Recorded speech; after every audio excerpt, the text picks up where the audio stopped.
उसमें उसको मतलब मेजॉरिटी वाटर से ही बनता है। वाटर कंटेंट हमारे शरीर के लिए सबसे इंपॉर्टेंट चीज है, राइट? तो मैं एक छोटा सा एग्जांपल लेके देता हूं। सबसे पहले वाटर, अगर वाटर गड़बड़ी होता है तो हम लोग के बॉडी में क्या होता है? वाटर का फॉर्मूला क्या है? और एक बार एग्जैक्टली। अब इसको हम लोग क्या बोलते हैं? मॉलिक्यूल बोलते हैं ना? यस। कितने जन जानते हैं मॉलिक्यूल? प्लीज हाथ उठाइए। कितने जन नहीं जानते? प्लीज हाथ उठाइए। अच्छा, न्यूज में एक ऑप्शन आता है, how many of you want Modi to be prime minister? कुछ लोग यस देते हैं, कुछ लोग नो देते हैं, कुछ लोग कांट से में भी होते हैं। तो यहां पर कुछ कांट से वाले भी हैं। अरे किसको नहीं पता मुझे बताइए मॉलिक्यूल का मतलब? हाथ उठाइए please. Very good, okay. Hindi में उसको अणु परमाणु बोलते हैं। ये समझ में आता है? ये समझे हो, है ना? तो जो परमाणु होता है, जो बड़ा होता है, वो होता है मॉलिक्यूल। और वो जो जिससे वो बनता है उसको बोलते हैं अणु, मतलब एटम्स, राइट? ये दुनिया में जो भी चीज देख रहे हो तुम, जो भी है, तुम्हारा शरीर देख लो, ये पेन देख लो, ये ऊपर का सब चीजें मॉलिक्यूल से ही बना हुआ है। समझ में आ गया? एवरी मटेरियल, दुनिया का हर चीज किससे बना है? मॉलिक्यूल से ही बना है, केमिकल बॉन्डिंग से बना है। समझ में आ रहा है? चलो ठीक है। तो H2O क्या है? Molecule, right?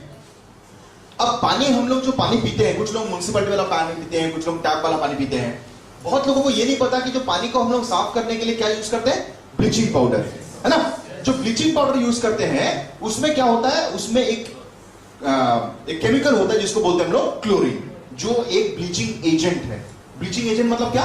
कभी भी आप ब्लीचिंग पाउडर को लीजिए, एक कलर वाले शर्ट पे डाल के देखिए, वहां का टोटल रंग निकल जाता है। ये सब नो, क्योंकि वो कलर को खींच लेता है, एक ब्लीचिंग एजेंट है। तो वो पानी, जब वो क्लोरीन का मात्रा हमारे पेट के अंदर जाता है, तो क्या वो हम लोग का पेट को खराब नहीं कर सकता? हम लोग का पेट जो हड्डी और मांस से बना रहता है, वो उसको भी खींच लेता है, जिसके वजह से अल्सर, गैस्ट्रिक का प्रॉब्लम, एसिडिटी का प्रॉब्लम, स्टमक कैंसर और बहुत सारी चीजें होता है हम लोग को ये खराब पानी पीने से, राइट? लेकिन वो क्लोरीन, वो वाटर जो जाता है, वो करता क्या है? एग्जैक्टली करता क्या है? तो वाटर जो मॉलिक्यूल है, राइट? अब ये किससे बनता है? एटम से। मतलब 2 हाइड्रोजन और 1 ऑक्सीजन, सही ना? इसको अगर मैं डिवाइड कर दूं तो यही निकलेगा, यस और नो? इसको अगर मैं फर्दर डिवाइड करूं, अब हम लोग जानते हैं कि एटम किससे बनता है? चार्ज पार्टिकल, मतलब पॉजिटिव और नेगेटिव से, यस? जिसको हम लोग इंग्लिश में आयंस बोलते हैं। क्या बोलते हैं? तो इसको अगर मैं फर्दर डिवाइड कर दूं तो क्या हो जाएगा? OH माइनस और H, सही? तो इसको हम लोग क्या बोलते हैं? इसको हम लोग बोलते हैं आयंस, या फिर बोलते हैं, सुना सा लग रहा है ना, free radicals, right? Free radicals के बारे में कौन जानते हैं? प्लीज हाथ उठाइए। क्या करता है फ्री रेडिकल सर?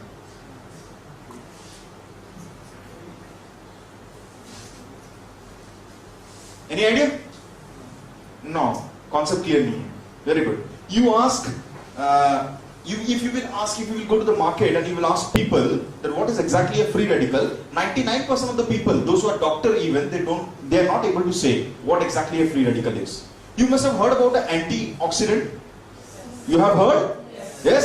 आजकल बोलते हैं टूथपेस्ट में भी एंटीऑक्सीडेंट्स हैं, है ना? चाय में एंटीऑक्सीडेंट, राइट? तो एंटीऑक्सीडेंट का भी एक फॉर्मूला आ गया है। सबको बोलते हैं एंटीऑक्सीडेंट खाओ तो आपको कैंसर नहीं होगा, आपको ये नहीं होगा, आपको वो नहीं होगा।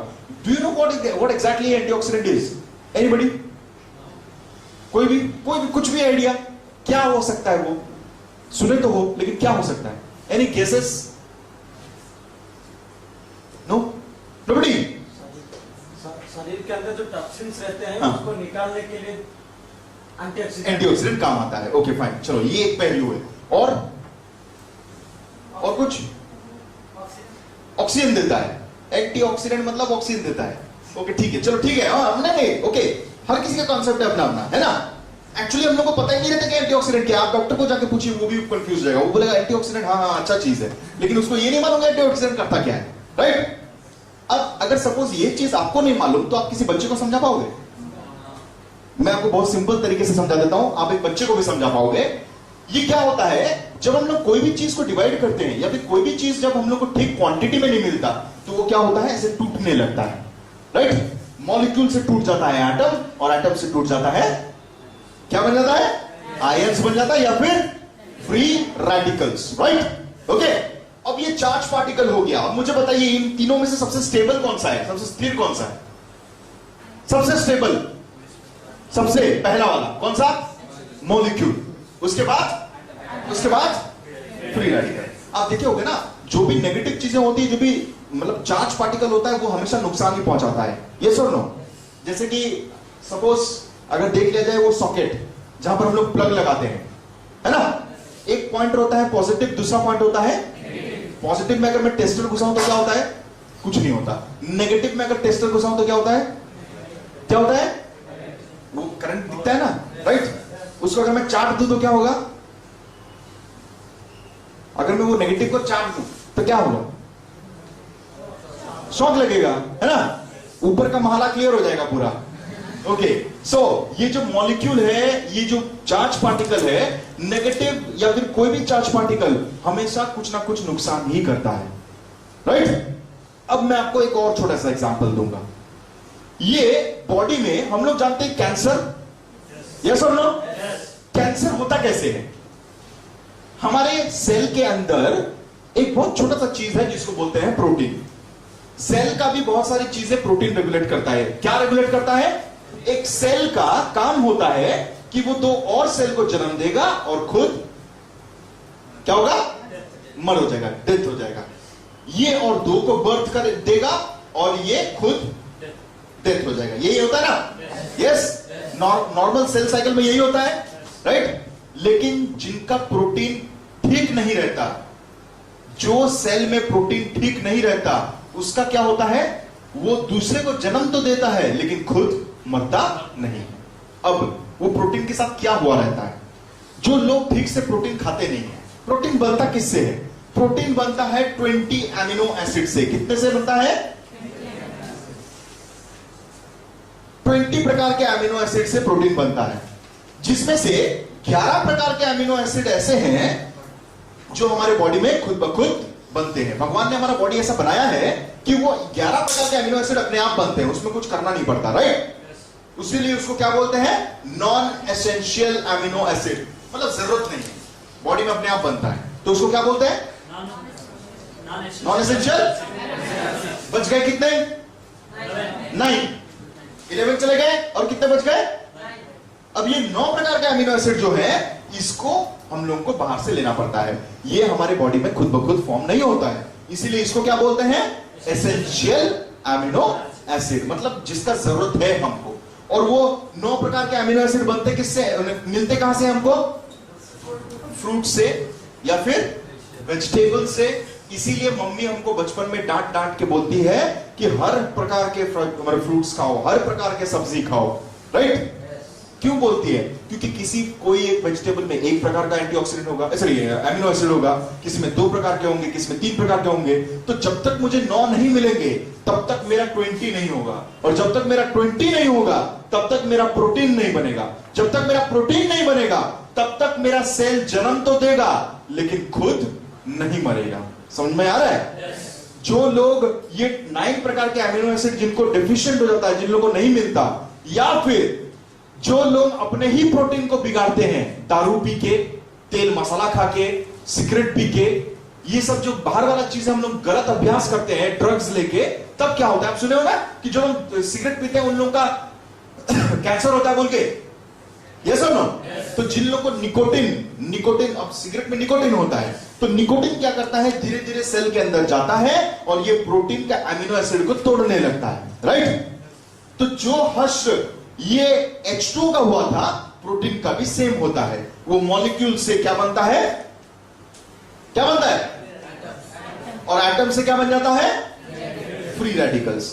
अगर प्रोटीन में फ्री रेडिकल्स हो गया तो वो जन्म तो देगा लेकिन खुद मरेगा नहीं, जिसके वजह से क्या होगा? उसके काउंट्स बढ़ते जाएंगे, सेल बढ़ते जाएगा। सेल बढ़ता है तो क्या बनता है? टिश्यूज बनते हैं। टिश्यूज बनते हैं तो क्या बन जाता है?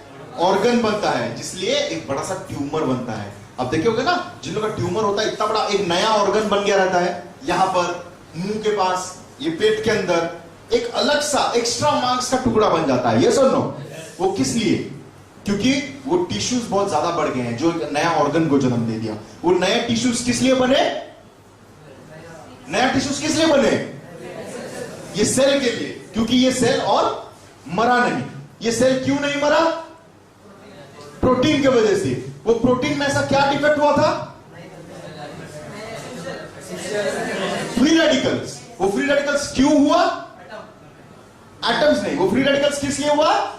उसको एमिनो एसिड ठीक से नहीं मिले। यस और नो? समझ में आ गया? तो ये फ्री रेडिकल हो गया, मतलब हाथ से निकल गया। हम लोग बोलते हैं ना, क्या बोलते हैं, जो बच्चा हाथ से निकल जाता है उसको क्या बोलते हैं? जब तो उड़िया में बुला सौंडो को, वो उड़िया हम लोग हिंदी में क्या बोलते हैं? खुला हुआ सांड, खुला सांड, खुला सांड बोलते हैं ना। ये लड़का खुला सांड बन गया है। खुला सांड, सांड मतलब जानते हैं ना, बुलबुल, है ना? हाँ, हाथ से निकल गया, बिगड़ गया। दारू पीता है, रात को नाइट क्लब्स जाता है, लड़की लोगों को छेड़ता रहता है, कमेंट मारता रहता है ना? तो ये लड़के लोग, ये लोग भी इनसे हाथ से निकल गए हैं, उनके पेरेंट्स के हाथ से फ्री रेडिकल्स हो गए। राइट? समझ में आ रहा है? बुला संडो मतलब हाथ से निकल गया बच्चा। जब छोटे बच्चे हमारे हाथ से निकल जाते हैं तो हम लोग उनको क्या करते हैं? यही करते हैं ना, पराठ 2-3 तो कान के नीचे बजाया तो वो ठीक हो जाता है, या फिर गाली वाली देते हैं। तो 26-28 साल का बच्चे लोगों को मैं मार सकता हूं? वो घर छोड़ के चला जाएगा, है ना? अरे यस और नो? सब कोई जिंदा हो तो अगर सपोज एक बड़ा बच्चा अगर कुछ खराब काम करता है तो मैं तो उसको घर से नहीं निकाल सकता, कुछ तो करना पड़ेगा जिसको उसको अच्छा करना पड़ेगा। तो उसको मैं क्या करूंगा? मम्मी पापा लोग क्या सोचते हैं, क्या कर देना चाहिए इसका? क्या करते? शादी बोलते ना। हाँ, कौन बोला? इंटरेस्ट है, करवाओ जल्दी। ओके, तो शादी करवाने के लिए बोलते ही नहीं बोलते, है ना? इसकी शादी करा तो इसका टेंशन जाएगा। राइट? तो हम भी इसका क्या करेंगे? अगर इसको हम लोग शादी करवा देंगे तो इसका भी हम लोग का भी टेंशन खत्म हो जाएगा। समझ में आ रहा है? अब क्या करेंगे? ये जो OH माइनस है, ये जो फ्री रेडिकल है, इसको एक नाम देते हैं हम लोग। क्या नाम देंगे? इसका एक एग्जांपल देते हैं, एक नाम देते हैं। उसका नाम है, क्या है? अंकल। ये हमारे फ्री रेडिकल्स क्या है? अंकल। अब नोनी में 150 से भी ज्यादा एंटीऑक्सीडेंट्स हैं। राइट? 150 से भी ज्यादा एंटीऑक्सीडेंट्स हैं। अब अंकल को शादी करने के लिए कौन चाहिए? आंटी। हमारे नोनी के पास 150 से भी ज्यादा आंटियां हैं। तो हम आंटी को अंकल के साथ मिक्स कर देते हैं, तो वो फ्री रेडिकल एटम बन जाता है, एटम से मॉलिक्यूल बन जाता है, तो टेंशन ही खत्म। समझ में आ रहा है? ये कॉन्सेप्ट है। एंटीऑक्सीडेंट क्या करता है? एंटीऑक्सीडेंट्स मतलब एंटीऑक्सीडेंट। आंटी में बहुत सारी आंटियां हैं जो अंकल लोगों को ठीक कर देती हैं। समझ में आ रहा है? इजी है, समझा सकते हो किसी को भी। राइट? तो कोई भी मिनरल बॉडी का, ये जितना सारा चीज में लिखा था, carbohydrate, vitamin C, vitamin B, ये सब एक एंटीऑक्सीडेंट है। अगर इसकी कमी हो जाए हमारे शरीर में तो हमारे मतलब शरीर में ये प्रॉब्लम शुरू होने लगता है। किस वजह से? फ्री रेडिकल्स हो गए। समझ में आ गया? तो जो भी चीजों में वो एंटीऑक्सीडेंट होगा वो उसको ठीक कर सकता है। राइट? अब कैंसर ठीक कैसे होता है? जबकि हमारे पास बहुत सारी आंटियां हैं, तो हम लोग क्या करते हैं? वो आंटियां को दे देते हैं अंकल को। तो जो प्रोटीन टूटा हुआ रहता है वो क्या बन जाता है? वो क्या बन जाता है? मॉलिक्यूल बन जाता है, मतलब स्टेबल हो जाता है। अब ये जो सेल जो मर जा रहा था, सॉरी सेल जो जन्म देता जा रहा था, मर नहीं रहा था, वो अपने वापस वही लाइफस्टाइल में चला जाएगा। राइट? वो मरने लगेंगे। यस और नो? अब मरने लगेंगे तो एक्स्ट्रा जो हम लोग का ऑर्गन हो गया था वो होगा नहीं। इसीलिए हम लोग बोलते हैं कोई भी बीमारी वो ऑर्गन या टिश्यू लेवल से नहीं, वो किससे होता है? वो सेल लेवल से होता है। और यही एक रीजन है जिसके वजह से हम लोग का हेल्थ सप्लीमेंट अलग है मेडिसिन से। मेडिसिन से क्यों अलग है? हेल्थ सप्लीमेंट मेडिसिन से क्यों अलग होता है? क्योंकि मेडिसिन काम आते हैं किसमें? टिश्यूज एंड ऑर्गन्स में। हम लोग मेडिसिन देके वो ये जो मेरा फूला हुआ चीज है इसको मैं कमा दे सकता हूं, काट के निकाल दे सकता हूं, लेकिन क्या सेल को मैं एमिनो एसिड दे सकता हूं? नहीं। क्या मैं एंटीऑक्सीडेंट दे सकता हूं? नहीं। ये मुझे नेचुरल चीजों से ही मिलेगा, वो फ्रूट और फ्रूट सप्लीमेंट से ही मिलेगा। और नोनी क्या है? एक फ्रूट जूस है जिसमें हर प्रकार के एंटीऑक्सीडेंट्स हैं। समझ में आ गया? राइट? तो वो इजीली उसको सॉल्व कर देता है। जिसलिए बहुत सारे कैंसर पेशेंट्स भी ठीक हो चुके हैं। समझ में आ गया? समझ में आ गया? सेकंड चीज, एक और चीज, मेडिसिन और इसमें क्या डिफरेंस है? मेडिसिन का साइड इफेक्ट्स होते हैं, लेकिन हेल्थ सप्लीमेंट का कभी भी साइड इफेक्ट्स नहीं होता। किस वजह से? मेडिसिन इसका मतलब ही होता है केमिकल। मेडिसिन क्या एक नेचुरल फॉर्म है? नो। वो किससे बनता है? वो भी केमिकल से ही बनता है। समझ में आ गया? तो केमिकल्स कभी भी हमारे बॉडी के कंटेंट को ठीक नहीं कर सकते, वो सिर्फ हमारे बॉडी के वो मतलब रिक्वायरमेंट को कुछ देर तक दे सकते हैं। इसीलिए मरते हुए अगर कोई पेशेंट रहता है, अगर वो मर रहा है, तो उसके मरने से बचाने के लिए हम उसको मेडिसिन का इस्तेमाल कर सकते हैं। वो बच तो जाएगा, लेकिन वो जिंदगी भर ऐसा नहीं बचेगा, वो कुछ मोमेंट्स के लिए बच जाएगा। लेकिन उसको अगर बीमारी को हम लोग को ठीक करना है तो हम लोग क्या करेंगे? क्या हम लोग मेडिसिन से उसको ठीक कर सकते हैं? नहीं। उसको हम लोग किससे ठीक कर सकते हैं? Food supplement. इसीलिए फूड सप्लीमेंट जो आजकल के डेट में जो इतना सारा टर्म्स आ चुका है, न्यूट्रास्यूटिकल, ये फार्मास्यूटिकल से इसीलिए डिफरेंट है, क्योंकि वो हमारे बॉडी का हर रिक्वायरमेंट्स को फुलफिल कर देता है और हम लोग का जितना भी बीमारी रहता है वो सब चीजों को ठीक कर देता है। समझ में आ गया? राइट। अब थोड़ा सा प्रोग्रेस करेंगे हार्ट अटैक के ऊपर। कैंसर के बारे में तो आइडिया हो गया? कैंसर कैसे होता है और नोनी कैसे ठीक कर सकता है? अब थोड़ा सा पढ़ेंगे, कुछ कॉमन डिजीज के बारे में बात कर देता हूं ताकि आपको नॉलेज रहेगा। राइट।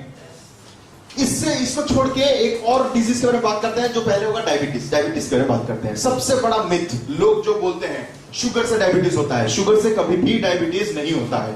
डायबिटीज किस वजह से होता है? Any idea? कोई बोल सकता है? Lack of insulin. कहां से पैदा होता है? बीटा सेल्स कहां होता है?